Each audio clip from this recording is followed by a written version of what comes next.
Alors, Otep, Bertie le Kamite, l'imperturbable négro-thérapeute, défenseur des causes justes qui avancent malgré les vents contraires.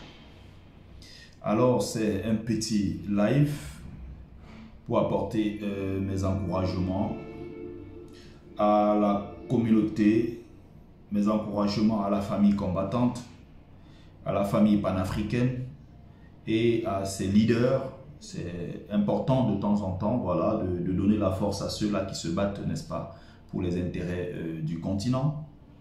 Je pense ici, n'est-ce pas, à beaucoup, mais précisément, je voudrais m'arrêter ici sur le cas du grand frère Kémy Séba, qui est généralement attaqué, très souvent attaqué pour son passeport français.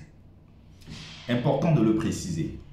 Qui sont ceux-là qui attaquent généralement Kémy Séba en disant il dit qu'il est français, mais il dit qu'il est africain, il est fier d'être africain, mais il détient son passeport, un passeport français. S'il veut montrer qu'il aime trop l'Afrique, alors qu'il dépose son passeport français, qu'il arrête d'aller chez les Blancs. D'autres ont même été ridicules en disant il faut qu'il arrête de porter des habits des Blancs, il faut qu'il arrête de faire des choses des Blancs. C'est terrible. C'est terrible. C'est-à-dire pour montrer qu'on est très africain, on ne devrait pas avoir un passeport français. On ne devrait pas avoir un passeport italien, un passeport américain. Vous crachez sur le sacrifice de tous ces gars. Vous n'avez pas idée de ce que ces gars-là courent comme risque. Vous n'avez pas idée de ce que ces gars-là font comme sacrifice pour la cause. C'est comme nous, de la brigade anti-Sardina, Camerounais qui nous battons en diaspora. Certains veulent, des Camerounais d'ailleurs malhonnêtes, d'autres des misérables, crachent sur notre sacrifice en faisant croire que nous nous battons en diaspora. Parce que c'est facile de dénoncer depuis la diaspora. Oubliant que les Camerounais, nous, de la brigade anti-Sardina, nous, de la base, nous, la communauté camerounaise combattante, nous prenons des risques énormissimes. Certains ont même oublié. Ils ne savent pas que nous sommes interdits de territoire. Ils veulent faire croire que c'est facile de dénoncer depuis la diaspora. Alors que ceux qui dénoncent n'atteignent même pas les 5% des Camerounais de la diaspora. Voilà comment la communauté se comporte. Ailleurs, quand les activistes sont salués, chez nous, on dénigre nos propres activistes qui mènent le bon combat, des combats nobles, des combats pour la libération du continent.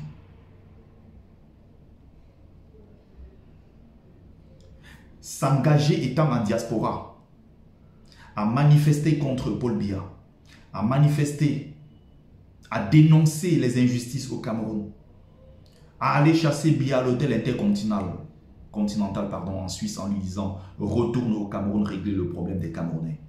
Ça voudrait dire que tu ne peux plus venir au Cameroun. Comme nous sommes bloqués dehors depuis 5 ans, on ne peut plus mettre pied au Cameroun. Ça veut dire que tu ne peux plus avoir un passeport camerounais. Ça fait des années que nous sommes interdits de passeport. Ça veut dire que même quand on marche, on doit faire attention à tout. Parce qu'il y a des Camerounais d'un côté qui parfois ne bénéficient rien, ne profitent rien de ce régime en place, mais qui soutiennent ce régime, mordicus.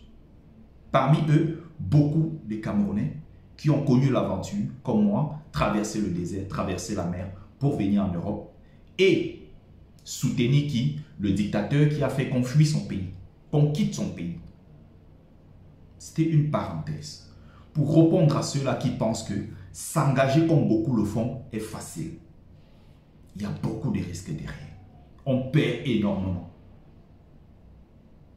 Des gars comme les Kémy Séba, vous ne pouvez pas imaginer. C'est des gars qui ne sont pas, d'ailleurs, c'est précisément quelqu'un qui n'est pas né dans une famille pauvre. Il est né dans une famille de médecins.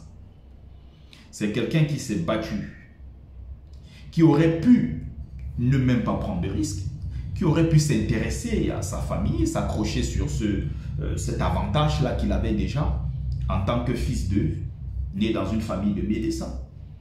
Il aurait pu essayer de voir ce qu'il a comme avantage. Étant né en France, à Strasbourg, il n'a pas choisi de naître en France. Il a le passeport français et je vous rappelle que même s'il veut engager des démarches pour rejeter la nationalité française, ça ne sera pas chose facile. Autant il est difficile de déchoir quelqu'un de sa nationalité française, autant il est également difficile d'aller se présenter un matin et dire je ne veux plus être français. Et tiens, ça suffit, on tape un cachet, on signe, on dit voilà, tu n'es plus français. Il est né en France. Il n'a pas choisi de naître en France. Ce qui est important, c'est ce que Kémy Séba apporte pour l'humanité. Ce n'est pas seulement pour l'Afrique, voilà, contre qui que ce soit. À un moment, en tant qu'Africain, on s'est dit, voilà, où sont nos intérêts? Il faut bien se battre à les protéger. C'est notre devoir.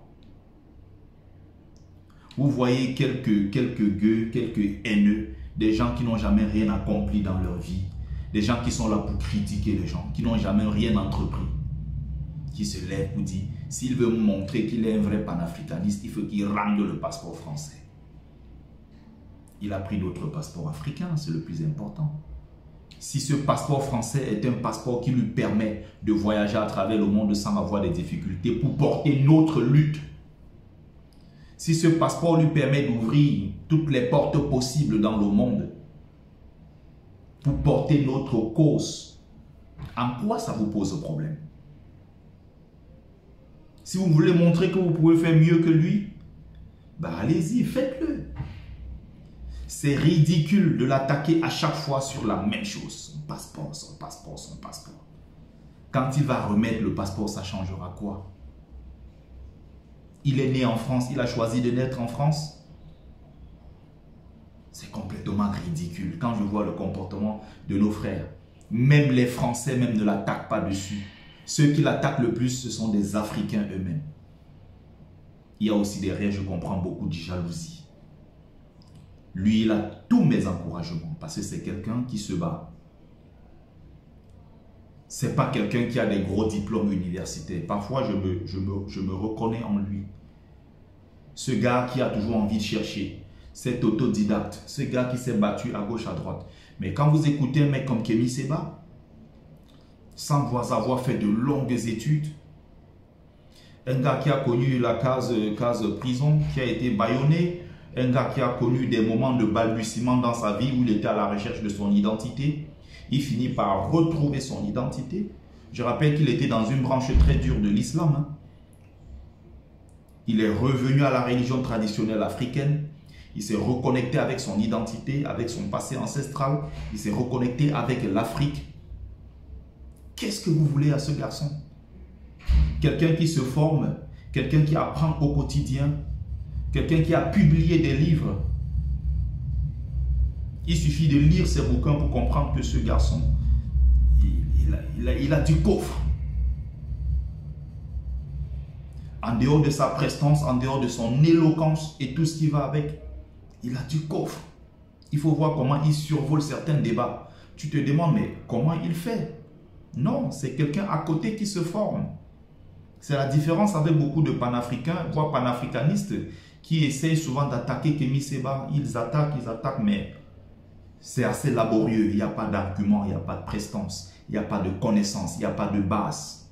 Quand Kémy Séba va attaquer, par exemple, le sujet de la France, quand il veut parler histoire, il veut parler politique, vous sentez que ce gars, en économie, le gars arrive à développer des choses, tu sens qu'il est à l'aise dans son domaine.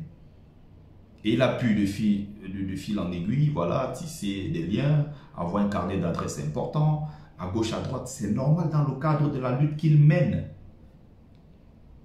Et qu'est-ce que les jaloux font? Remets ton passeport. Si tu veux montrer, voilà le seul argument. Oh, il vit en Europe. Le gars nous a honorés. Pour moi qui suis fan de la beauté noire, qui célèbre la beauté noire au quotidien. Il a des femmes. Il a honoré une femme noire au minimum. Il a honoré plusieurs femmes noires, je veux dire. Au vu et au su de tout le monde. Il a pu apporter ce qu'il apporte. Et il est encore jeune. Il peut apporter plus que cela. Allez lire ses travaux. Allez voir ce qu'il a pu apporter. Certes, il n'est pas parfait. Il a ses manquements. C'est un humain. Mais tant qu'il est engagé dans la lutte qui est la nôtre, il faut l'encourager. C'est pareil que moi, je critique ma sœur, qui est notre grande sœur à nous tous. Nathalie Yam, des fois je critique, je dis non, on a besoin de toi. Des fois je critique le numéro 2 de l'Urpanaf. Mon frère, mon grand frère, Eric Djouti. Mais c'est avec beaucoup d'amour. Il faut savoir que ces gars se battent. Ils se battent au quotidien. Même si d'un côté on n'est pas d'accord avec une, deux choses, ça reste des humains. Nous-mêmes, on n'est pas parfaits. Mais pour ce qu'ils mènent comme lutte, il faut les encourager dans leurs initiatives. C'est d'ailleurs une initiative commune. Nous nous battons tous ensemble pour le réveil du continent. Et voilà ce que certains ont trouvé à faire. L'attaquer sur son passeport. Tous les jours, son passeport. Tous les jours, son passeport. Vous n'avez pas honte. Qu'est-ce que vous avez vous-même essayé de faire? Vous voyez à son jeune âge ce qu'il a pu accomplir.